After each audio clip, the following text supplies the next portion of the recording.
What is up, everybody, and welcome to another edition of Lovely Loners. In today's video, we're going to be taking a look at this Reate Horizon CF. This is the carbon fiber version, and this knife is on loan to us from the amazing Sid. You can follow him on Instagram here.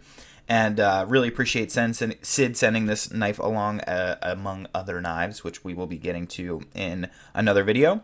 But the first thing that we want to go ahead and do is check this out compared to a PM2.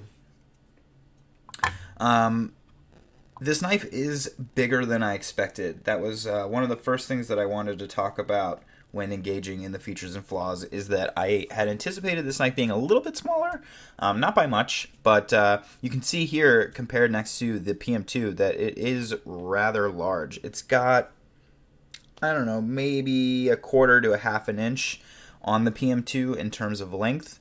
Yeah, overall, it's just much thicker, it's much wider, and it's a pretty substantial knife. So I really didn't expect that from the blade.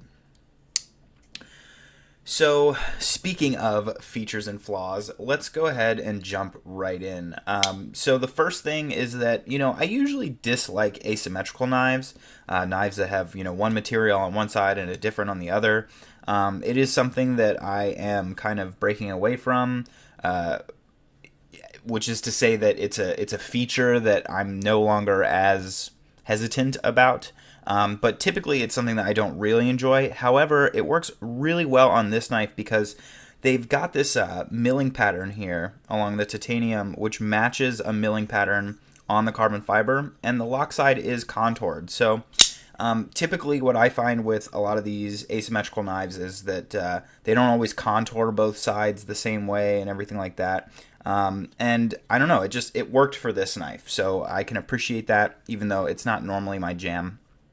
And I don't know, I think the reason behind that is just, it's super personal, but I think I like being able to see a knife, like a picture of a knife, and like make assumptions about it. And like for this one, for example, if I were to just see a picture of this side of the knife, I would think that it was a carbon fiber knife, and then you flip it over and surprise, it's titanium. And so that would probably catch me off guard if I, hadn't gotten to see an image of the other side of the knife. And again, it's usually not that big of a deal, but I find that a lot of times when these asymmetrical knives are done, especially as frame locks where the lock side is titanium, the presentation side will look beautiful and it will have all this cool stuff going on. And then ultimately you find yourself disappointed when the knife gets flipped over and there's like nothing happening.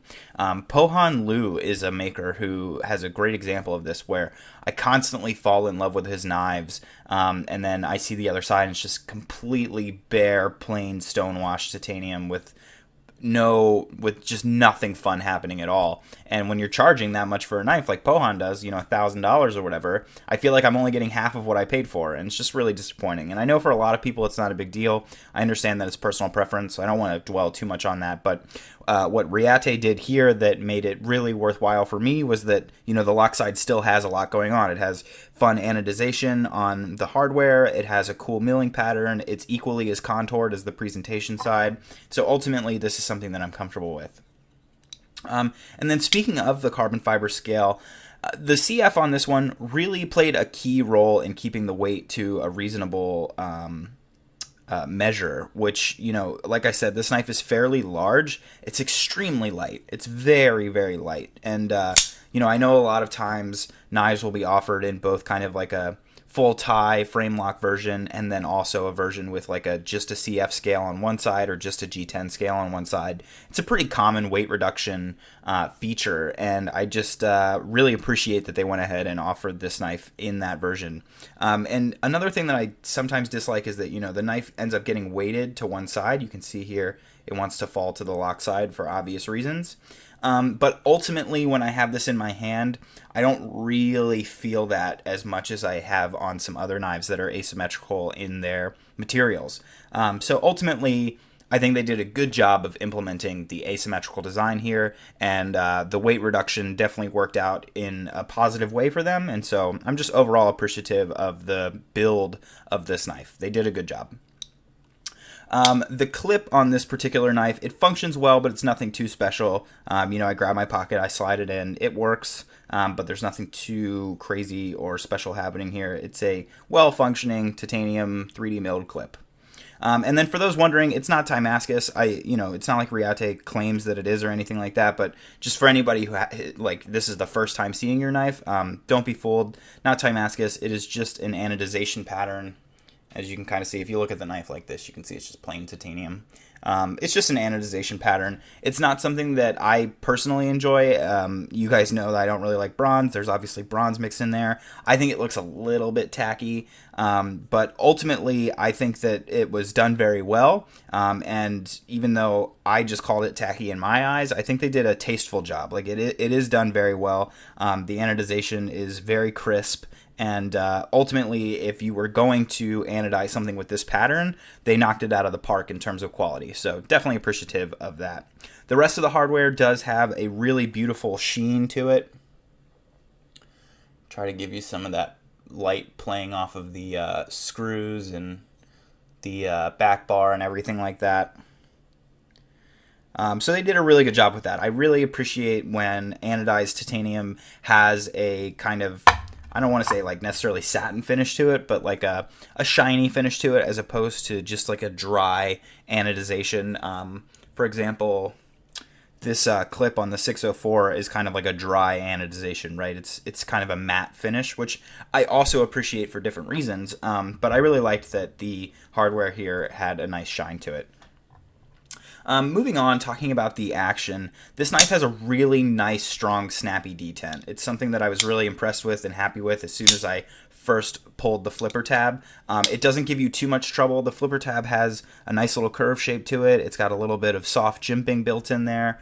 And you can see they did a pretty good job with the overall design. And it really lets the meat of your finger kind of fill in this concave area.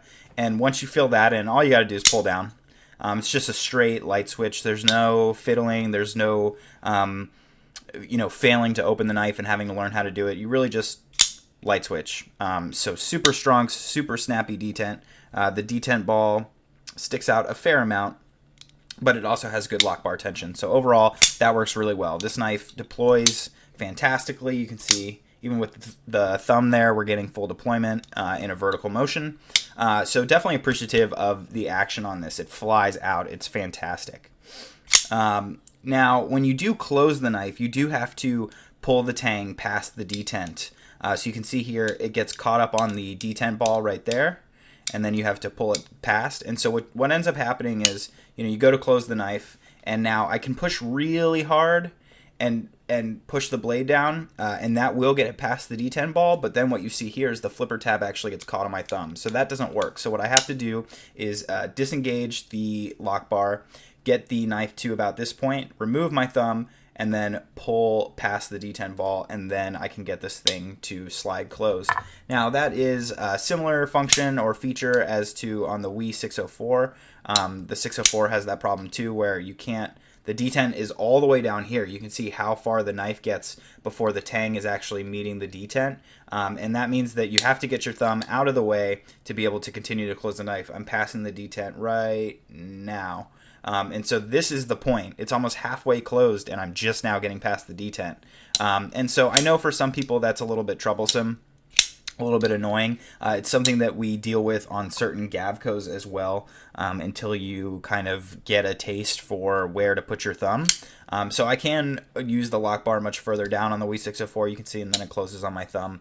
Whereas the Reate doesn't really have as much room for that. You can get down here, but they've really built in this contouring to be able to have your thumb right here. And if you come down further, you end up pushing against this point, and the lock bar tension's a little too strong for that to be functional. So ultimately, the only way to close this knife with a sort of drop shut action or style is to close it part way, get your thumb out of the way, and then knock it past the detent, and there she goes. Now, it does drop fairly smoothly, but I can both hear and feel the friction. It's certainly far from something like a Thorburn, but it's functioning, much better than something on washers, I would say. It's kind of a, I would classify it as kind of like a mid-level action in terms of how smooth it closes. So obviously it is coming down under its own weight with a little bit of a shake. And of course, if you give it a bit more of a shake, you can just close the knife. It does very well with that. And it's just kind of typical Reate fashion. This is one of their less expensive models, so I didn't expect too much. And ultimately, you're kind of getting what you pay for here. It's a good, strong action. It's very smooth, but it's still kind of a mid-tier production knife, and it has those minor, nuanced flaws compared to something crazy like a Thorburn or something like that, which is totally fair and totally reasonable. Not knocking the knife at all. Not trying to suggest that the action is invalid or in some way ineffective, because it totally is. But those are just some of those slight nuances that you can tell as you move your way up the price ladder, where production kind of falls short, which is totally fine again. Now, moving on, the jimping on the back of the blade spine. This is a joke. I don't know why they even bothered with this. Let's see if I can show you. It's incredibly smooth, incredibly shallow. There's only 2 notches, and it does absolutely nothing to... It doesn't matter how I'm holding the knife. I'm slipping over this as if it wasn't even there. So that's kind of annoying. I hate it when jimping's kind of like half-assed. I would appreciate either no jimping at all, right, which lots of knives have, or make it effective. But to put it there for, I don't know, aesthetic purposes, I guess, or however you want to describe the reasoning for this being here, it's just, I don't understand the reason why. I mean, it does look good aesthetically, I suppose, from the profile, but either make jimping functional or don't include it. I really dislike dysfunctional jimping. It just, I don't know, it kind of throws me off. Anyway, the knife is M390 steel, but the font by which they wrote that onto the knife is pretty ugly as far as I'm concerned. This font, I don't know, kind of reminds me of like what I would see on the side of a gun denoting the model. I'm not a gun guy, I don't own any guns, but I have seen plenty, and this seems like a gun font to me. It's a little kind of military, a little plain, and I just... not a super big fan of the just printed like M390 in Helvetica or like whatever it is, just right there on the blade. It seems kind of weak. Now, continuing to speak about the blade, actually, the shape is generic. It's usable. It has a nice long straight edge met with a well-shaped belly, and overall this is going to make a fantastic user of a blade. The shape is super useful. It's pretty... It appears to be a flat grind, but it's fairly thin behind the bevel to some extent. Once you get to about the midway point, it thickens up to the overall blade stock, but it's fairly reasonable. It's going to make a great slicer. It's going to make a great EDC blade. And while I do like this blade flute, that adds a little bit of flavor to the blade. Overall, I'm a little underwhelmed with the blade shape from just from an aesthetic standpoint or like from a design standpoint. It's super functional, and so if that's what you're looking for, then I definitely recommend it. Because it's a very functional blade. It does look good, but it is... I don't know, generic is, I think, a fair way to describe it, but I don't want the word generic to sound like a bad thing, because it's not. Because usually if something's generic, it means that it's good and it's functional, and that's exactly what this is. And so by calling it generic, I'm actually giving it positive marks for being a useful knife. But I'm glad that they did add this fluting in there. Otherwise, it would have been probably a little bit too plain for my taste. And then overall, the newer Reate models from 2017 push well past this one in terms of quality, but those prices are also higher. I would say that this knife is priced correctly and is worth it if you're after something kind of on the mid-tier production side that's both got a little bit of aesthetic beauty to it, but also is super functional. I would definitely class this knife as super functional. So definitely look forward to some of the newer models that Reate has coming out later this year and into 2018. Their quality level is just like off the charts right now. But again, like I said, a lot of those knives that I tried at Blade Show and everything like that cost about twice as much as this knife. So it's only reasonable that they are of a higher caliber. And this knife is super reasonably priced, and it's a fantastic knife. If you're looking for something a little bit bigger, a little bit usable, and everything like that, then I definitely appreciate it. Even though it wasn't necessarily my bread and butter, that doesn't mean that it isn't for other people. So thanks so much for watching, guys. Of course, if you'd like to be awesome and just like Sid and send me lovely loaners, you can do so by emailing me at tovarishworks@gmail.com. Go ahead and follow me on Instagram for beautiful pictures of all these amazing knives at tovarishworks, and make sure you guys are subscribed so that way you can see future videos with other knives from Sid, other knives from other people, and of course some of these beautiful customs on the table here. Thanks so much for watching, guys, and I'll see you next time.